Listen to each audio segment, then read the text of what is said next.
Hello guys, welcome to study फिलियर education. So दोस्तों, आज हम रसिया के इम्पोर्टेंट पार्ट फैक्ट की सीरीज में पार्ट 10 को डिस्कस करेंगे, जिसमें आज हम पढ़ने वाले हैं द सिविल वॉर इन रसिया 1918, है ना। आज हम इस वीडियो में स्पेसिफिक सिविल वॉर के बारे में पढ़ेंगे। जैसे कि आप सभी ने देखा था कि हमने क्या पढ़ा था अभी लास्ट में हमने पढ़ा कि किस तरीके से अक्टूबर का रेवोल्यूशन हुआ और क्या प्रॉब्लम्स थे, है ना। चेंजेस हमने देख लिए थे आफ्टर रेवोल्यूशन अक्टूबर, राइट। और फिर क्या चेंजेस हुए उसको भी हमने देखा, है ना। और किस तरीके से अब प्रॉब्लम रसिया में आ रही थी वो भी हमने देखा, है ना। नाउ हम इस लेक्चर को अब डिस्कस करते हैं कि जो सिविल वॉर था रसिया में वो किस तरीके से हुआ, राइट। नाउ स्टार्ट करते हैं। आपको मैं बताऊं कि जिस तरीके से एटीट्यूड चेंज हो रहे थे बोल्शेविक पार्टी के, है ना, तो उस तरीके से जाहिर सी बात थी रसिया में सिविल वॉर होने जो मतलब तय था। एकदम से लोग बट रहे थे, आर्मी बट रही थी, वो सारी चीज़ें अभी हम इसमें समझने वाले हैं। आपको एक चीज़ और बताऊं, जो नॉन बोल्शेविक सोशलिस्ट थे, जो लिबरल थे एंड जो सपोर्टर ऑफ ऑटोक्रेसी थे, है ना। आपने देखा रहा जो जारिज्म को सपोर्ट करते थे, जो अलग से लिबरल जो थे, जो नॉन बोल्शेविक सोशलिस्ट थे, मतलब जो बोल्शेविक तो थे वो तो थे ही, और भी जो सोशलिस्ट थे जो बोल्शेविक को नहीं सपोर्ट करते थे, और भी लोग थे, है ना। वो क्या कर रहे थे, जो बोल्शेविक की अपराइजिंग थी, है ना, उसको वो कंडेम कर रहे थे, है ना। जिस तरीके से उन्होंने क्या कर दिया था, शहरों में खुफिया पुलिस लगा दी थी, सेंसरशिप लगा दिए गए थे, है ना। तो इन सब चीज़ों पे थोड़ी सी टेंशन पैदा हो गई थी रसिया में, है ना, कि अब वो समझ नहीं पा रहे थे कि ये जो बोल्शेविक हैं, है ना, ये जो पार्टी है जिसने रेवोल्यूशन किया है, जिसको हम सपोर्ट कर रहे हैं, जिस ग्रुप को, वो करना क्या चाहती है ना। काफ़ी सारे टेंशन पैदा हो रहे थे और बहुत सारे डाउट्स थे इस पार्टी को लेके, क्योंकि अल्टीमेटली वो लोग जो सपोर्टर थे सोशलिज्म के लिए एक बदलाव चाहते थे रसिया में, है ना। जिस तरीके से प्रॉब्लम में वो जूझ रहे थे, है ना। हालांकि अप्रैल थीसिस का इम्प्लीमेंटेशन आपने देखा किस तरीके से लेनिन ने किया था। वहाँ पे जो उन्होंने कहा था वो उन्होंने किया था। एक तरीके से राउडी राठौड़ बोल सकते हो उस टाइम का रसिया का, है ना, इनको।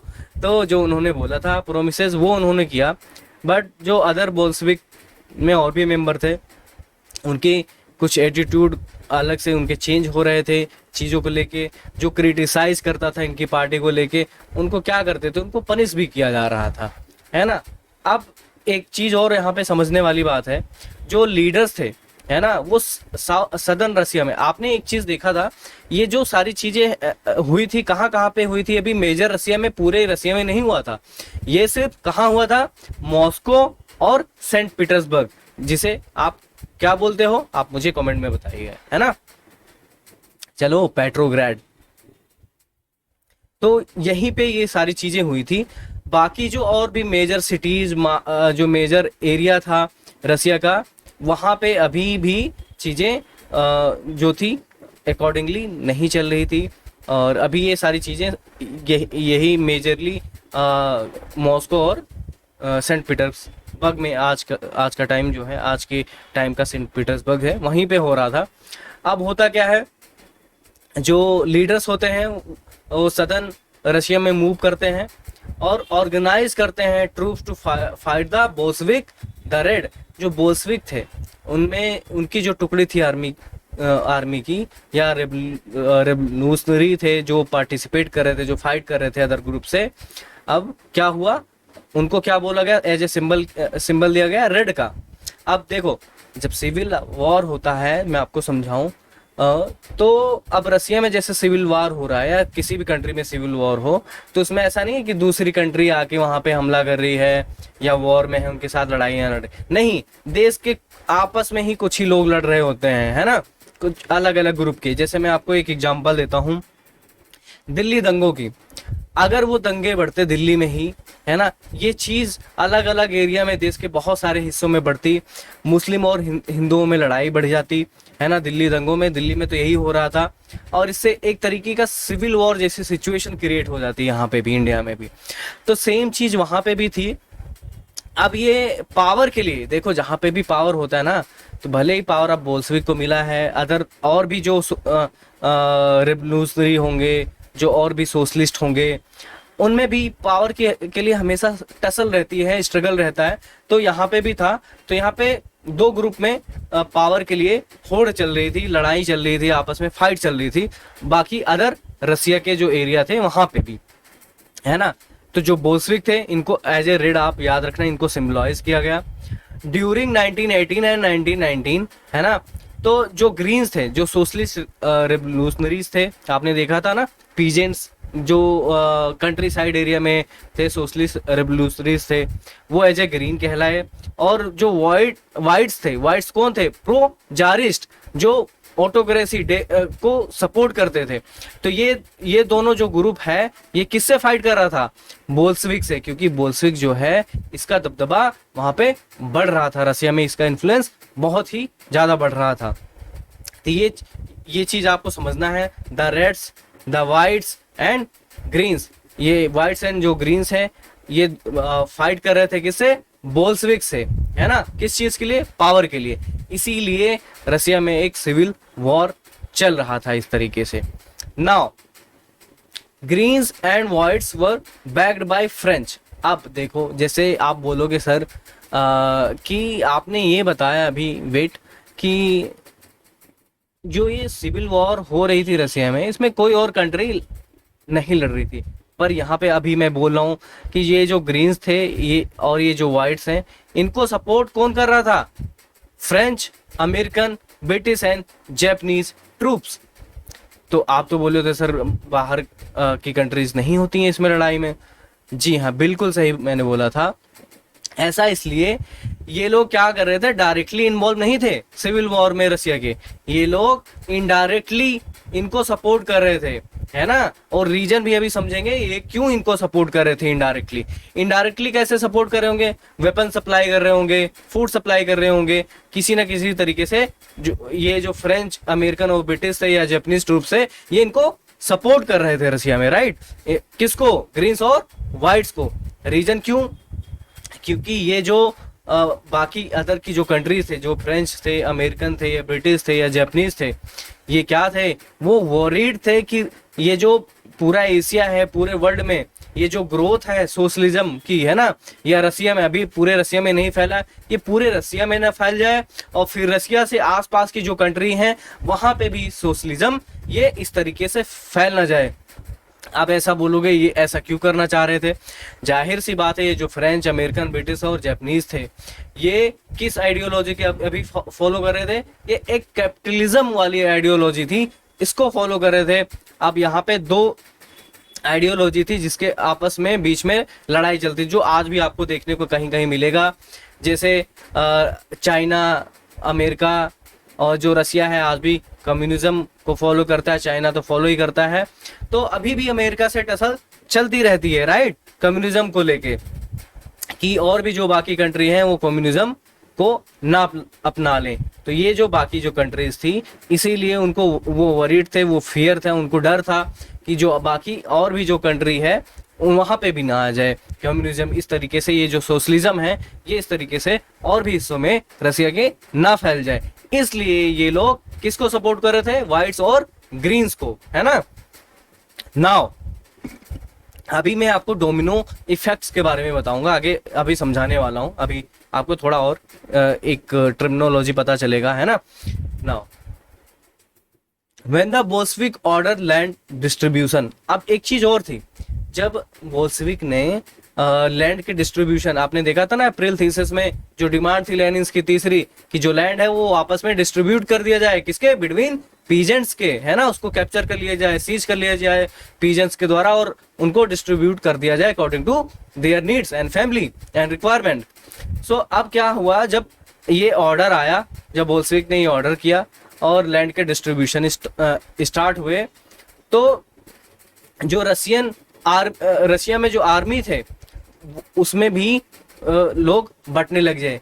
मतलब कि लोग जो आर्मी में थे वो भी पट गए या ब्रेकअप हो गया उनका। कैसे कि आपने देखा था ये जो आर्मी मैन थे, ये जो पर्सन थे, ये भी तो रसिया के ही थे।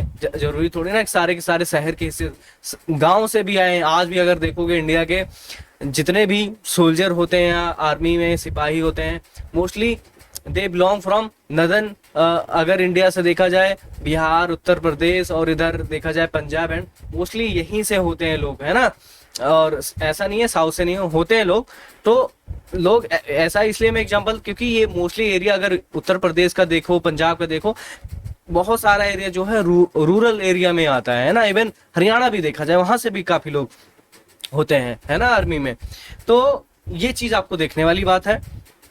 तो सेम चीज यही था। अब लोगों को जब पता चला कि लैंड का जो डिस्ट्रीब्यूशन हो रहा है आपस में, तो हम क्या करें, यहाँ पे आर्मी में हमें क्या कुछ नहीं मिलेगा, हमें गांव चलना चाहिए, है ना, अपने होम टाउन कंट्री साइड, वहां पे हमें भी लैंड मिलेगा, नहीं तो हम तो बस लड़ते रह जाएंगे और हमें हाथ कुछ नहीं लगेगा। तो एक ये भी रीजन था कि जो बोल्शेविक का थोड़ा सा पावर था वो सिविल वॉर में डिक्लाइन की तरफ हो रहा था। बट ऐसा नहीं है। आप सोचोगे फिर एग्जैक्टली हुआ क्या, कंक्लूजन क्या होता है इस सिविल वॉर का, ये आपके मन में भी डाउट होगा या क्वेश्चन होगा। उस पर भी हम आते हैं अभी। नाउ अभी जो मैं आपको बता रहा था डोमिनो इफेक्ट या डोमिनो थ्योरी के बारे में बताता हूँ, है ना। तो अब ये जो डोमिनो थ्योरी है ये किसके द्वारा बिलीव की जाती है, यूएसए के द्वारा। मतलब वो कैपिटलिस्ट था, उस कैपिटलिस्ट आइडियोलॉजी को यूएसए फॉलो करता था। तो अब ये इनका ऐसा मानना था, ऐसी बिलीफ थी कि अगर कोई सी भी कंट्री वो कम्युनिज्म के इन्फ्लुएंस में आ जाएगी, है ना, तो उसके जो सराउंडिंग एरिया होंगे, आसपास की जो कंट्री होगी, वो एक के बाद एक कम्युनिज्म को अपनाना स्टार्ट कर देगी, है ना। आप देखो जैसे चाइना है, रशिया के आसपास कोरिया भी है। तो ऐसे ही आपने देखा था वियतनाम में भी इसी के लिए फाइट कर रहा था यूएसए। आपने पढ़ा होगा, अगर आपने सुना होगा, वियतनाम की फाइट जो हुई होती, बमबारी होती, यूएसए बहुत बमबारी करता, लाओस, कंबोडिया, थाईलैंड में भी। इवन इसीलिए डर से कि इंडोनेशिया या बर्मा या इंडिया भी कम्युनिज्म को फॉलो न कर ले, इसलिए क्या करना होगा, इसके इफेक्ट को कम करने के लिए यूएसए, फ्रेंच, ब्रिटिश और जापानीज की जो ट्रूप्स थे वो किसको इनडायरेक्टली सपोर्ट कर रहे थे, व्हाइट्स एंड ग्रीन्स को, है ना। तो ये एक डोमिनो इफेक्ट होता कि अगर रसिया में फैल गया पूरे ये कम्युनिज्म, तो आसपास की भी कंट्री में फैल जाएगा। हालांकि बाद में ऐसा ही होता है जैसे चाइना में कम्युनिज्म फैलता भी है, इसी एक ये भी रीजन होता है, और बाकी के भी कंट्री में भी आपको कम्युनिज्म देखने को मिलता है। नाउ ये सोल्जर्स हैं सिविल वार के टाइम पे, ये जो फाइट कर रहे हैं, machine gun and all deploy कर दिए जाते हैं। नाउ आप देखते हैं as this troops and Bolshevik fought a civil war. आप देखते हैं कि ये जो सिविल वॉर चल रहा होता है उस टाइम पे, आपस में लड़ रहे होते हैं बोल्शेविक, वाइट्स, ग्रीन्स, है ना, रेड, आपस में लड़ाई कर रहे होते हैं। तो इसमें ये जो लूटपाट का मामला होता है ना, डकैती का मामला होता है, बैंडेटरी जैसे आप बोलते हो ना, और फेमाइन जो फैलती है, ये थोड़ी सी कॉमन हो जाती है रसिया में, है ना, ये आम बात हो जाती है उस टाइम पे। तो ये भी चीजें फैल रही थी, ये एक तरीके से ये भी एक प्रॉब्लम हो गई थी रसिया में ना। अब हम सिचुएशन देखते हैं ड्यूरिंग द सिविल वॉर कि अब होता क्या है, थोड़ा सा कंक्लूजन की तरफ हम बढ़ेंगे। जो supporter of private property owner के थे ना, जो सपोर्टर थे of private property among whites, जो वाइट्स में थे, है ना, took harsh step with peasant who had seized their land. अब देख, सिंपल सी बात, जब लैंड डिस्ट्रीब्यूशन की बात आई थी, पीजेंट्स क्या कर रहे थे, सीज कर रहे थे। अब जो सपोर्टर थे, जो व्हाइट ग्रुप में थे, आपने देखा था नोबल पीपल थे व्हाइट्स में, है ना, तो वो क्या कर रहे थे, थोड़ा सा हार्श स्टेप ले रहे थे पीजेंट के अकॉर्डिंग। तो कुछ एक्शन ऐसे थे, such action led to the loss of popular support to the non Bolshevik. अब जो नॉन बोल्शेविक थे, बोल्शेविक आपने देखा था, नॉन बोल्शेविक जो और भी लोग थे, सोशलिस्ट थे, लिबरल थे, जो ना तो व्हाइट ग्रुप को सपोर्ट कर रहे थे उस टाइम पे, ना ग्रीन्स को और ना ही बोल्शेविक को। जब व्हाइट्स लोगों ने थोड़े हाथ स्टेप लिए, मारना शुरू कर दिया इन पीजेंट्स को जो लैंड को सीज कर रहे थे, तो जो नॉन बोल्शेविक थे, जो सोशलिस्ट थे, उन्होंने क्या कर दिया, उन्होंने उनके बीच में ये जो व्हाइट्स थे ये थोड़े से अनपॉपुलर हो गए, है ना, उनको सपोर्ट कम मिला।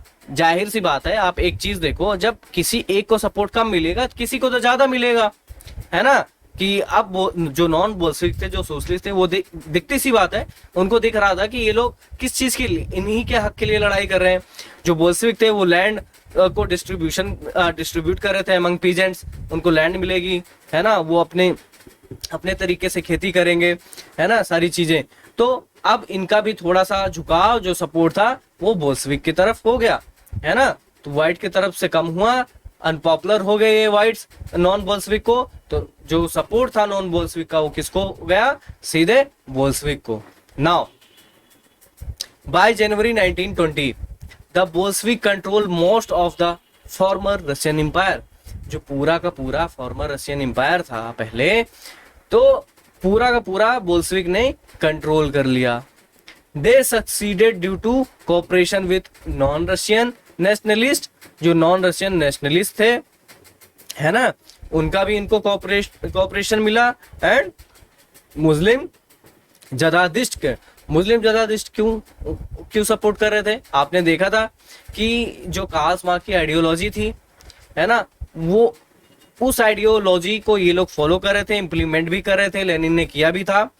तो मुस्लिम सपोर्टर जो थे, जिहादिस्ट जो थे, इसीलिए सपोर्ट कर रहे थे क्योंकि ये भी चेंज चाहते थे, है ना। एक सोसाइटी वो भी चाहते थे कि इनकी जो सोसाइटी वो भी चेंज आए, तो ये लोग इसलिए भी सपोर्ट कर रहे थे।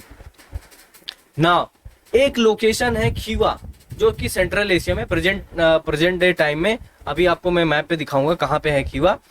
तो वहां पे थोड़ा सा क्या होता है, जो बोल्शेविक के कॉलोनिस्ट होते हैं वो क्या कर देते हैं, ब्रूचुअली मैसेकर कर देते हैं, किसके, लोकल नेशनलिस्ट। कहाँ के, इन खीवा में जो लोकल नेशनलिस्ट होते हैं उनके साथ उनका क्या कर दिया था, ब्रूचुअली मर्डर कर दिया जाता है, मैसेकर कर दिया जाता है, in the name of defending socialism. अब जब पूछा गया भाई क्यों ऐसा हो रहा है, क्या हो रहा है, क्या रीजन है, तो वो डिफेंड करने लगे कि सोशलिज्म को, कि ये जो नेशनलिस्ट हैं ये सोशलिज्म के खिलाफ थे, इसलिए ये चीजें हुई, है ना।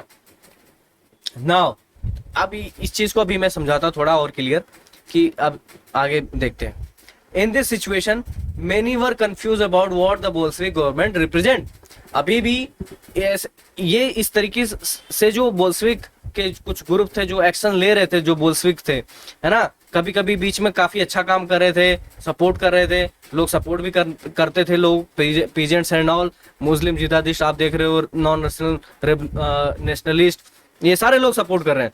बट कुछ एक्शन इनके ऐसे हो जाते थे जिससे लोग अभी भी स्टिल वो डाउट में या कंफ्यूज हो जाते थे कि जो बोल्शेविक गवर्नमेंट है वो चाहती क्या है, वो क्या रिप्रेजेंट करना चाह रही है, उनका क्या एजेंडा है, वो करना क्या चाह रही है।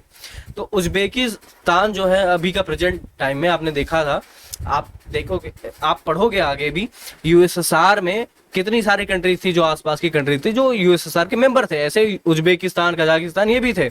तो वहीं पे ये एक लोकेशन है खीवा, यहाँ पे नॉन रशियन नेशनलिस्ट थे, है ना, जिनको क्या कर दिया गया था, ब्रूचुअली मर्डर कर दिया गया था, किसके द्वारा, बोल्शेविक के द्वारा। और किसके नाम पे, सोशलिज्म के नाम पे, है ना, उसको डिफेंड कर रहे थे। तो अब इस चीज को सही करने के लिए क्या करते हैं Bolshevik, to remedy this most non Russian nationalist were given political autonomy in Soviet Union USSR. जब आगे सोवियत यूएसएसआर बनता है तो ये जो बोल्शेविक, ये जो ग्रुप है जो बनाता है ना, यूएसएसआर का गठन किया जाता है, इसमें बहुत सारी कंट्रीज होती हैं, उसमें इनको क्या कर दिया जाता है, पॉलिटिकल ऑटोनॉमी दे दी जाती है। वेट, आप पूछोगे सर पॉलिटिकल ऑटोनॉमी क्या है। पॉलिटिकल ऑटोनॉमी का मतलब यह होता है, ऑटोनॉमी, कि आपको कुछ छूट मिल जाती है, कि आप अपने मन से, आप अपने तरीके से इलेक्शन करा सकते हैं, गवर्नमेंट बना सकते हो, कुछ रूल एंड रेगुलेशन पास कर सकते हो, अपने तरीके से गवर्नमेंट चला सकते हो। जैसे आपने ऑटोनोमस कॉलेज के बारे में, यूनिवर्सिटी के बारे में सुना होगा, पढ़ा होगा, तो उसमें क्या करता है कॉलेज या यूनिवर्सिटी, अपने तरीके से कुछ रूल एंड रेगुलेशन बनाती है ना, अपने तरीके से यूनिवर्सिटी को रन करती है। तो ऐसे ही यहाँ पे इनको यूएसएसआर की ये जो कुछ कंट्री थे, नॉन रशियन जो नेशनलिस्ट थे, उनको ये एक पॉलिटिकल ऑटोनॉमी दे दी गई कि आप अपने तरीके से चुनाव करो, अपने तरीके से इलेक्शन कराओ, अपने तरीके से नेता आप चुन सकते हो, बट कंट्रोल तो यूएसएसआर का रहेगा ही, बट आपको पॉलिटिकल ऑटोनॉमी रहेगी। किस चीज को की भरपाई करने के लिए, किस चीज को सही करने के लिए, जो उन्होंने मसैकर किया हुआ था, कहाँ पे, इस खीवा रीजन उज्बेकिस्तान में। आपने ये चीज समझी? आई होप ये चीज इतनी सी आपको क्लियर हो गई होगी, right? But still there was some unpopular policies that the Bolshevik forced the local government to follow. जैसे अभी मैं बता रहा हूँ, लोग स्टिल कंफ्यूज थे, अभी भी डाउट में थे कि ये जो बोल्शेविक ग्रुप है ना, ये जो पार्टी है, वो करना क्या चाहती है, वो क्या रिप्रेजेंट करना चाहती है ना। कभी कुछ चीजें सही करती है, कुछ चीजें अलग तरीके से, जो कि थोड़ा सा अनपॉपुलर पॉलिसीज ला देती है, अनपॉपुलर एक्शन ला देती है, जो कि थोड़ा सा अनपॉपुलर हो जाते हैं ये जो गवर्नमेंट होती है। अब क्या करती है यहाँ पे, Bolshevik forced the local government to follow. जो लोकल गवर्नमेंट थे, ये जो ऑटोनमस, ये तो रीजन दिया गया, उनको एक तरीके से, जैसे एक एग्जांपल के लिए बता रहा हूँ, हार्श डिस्करेजमेंट ऑफ नोमैडिज्म। तो वहां पे एक रूल इस तरीके से पास कर देते हैं कि आपने देखा होगा इंडिया में भी बंजारे एंड ऑल, वो अपने पशुओं के साथ, चरवाहों के साथ कहीं पे भी रह सकते हैं, कहीं पे सेटल हो सकते हैं, बाग बगीचे जंगल में, कहीं पे भी, एक शहर से दूसरे शहर, एक जगह से दूसरे जगह जा सकते हैं। बट वहां पे ऐसी हार्श पॉलिसीज ये ला देते हैं कि जो नोमैडिज्म है उसको डिस्करेज करती है ऐसी पॉलिसीज, कि मतलब आप फ्रीली एक जगह से दूसरी जगह नहीं जा सकते।